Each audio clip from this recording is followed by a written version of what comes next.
Assalomu alaykum hurmatli Rishtonliklar va obunachilar. Bugun Rishtonni Kalsosida 2 etajli binoyimiz arendaga berilyapti. Hozir men sizlarni ichlari bilan tanishtirib o'taman. Qani ketdik. Bu joyimiz 2-etaj, remont ishlari ketyapti. Ahamiyat bermaysizlar. 28 talik konditsioner qo'yib qo'yishgan, televizorga kabellar hamma yoqda sharoitini zo'r qilib qo'ygan. Tepamiz natijnoy patolog bo'ladi.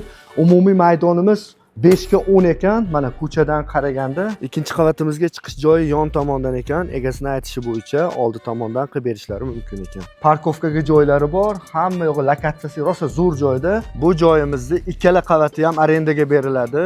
Ikkinchi etajimiz remontni почти tayyor. Birinchi etaj masalan magazin ochsangiz yoki bank yoki qanaqadir joy ochmoqchi bo'lsangiz, o'shanga qarab remontini qilib berishar ekanlar. Birinchi qavatimiz $200, ikkinchi qavatimiz ham $200.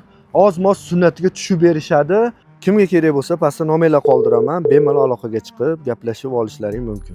Manzilni eslatib o'taman. Rishtonni Kalsosidan Farg'onaga ketayotganingizda o'ng qo'limizda shu binoyimiz.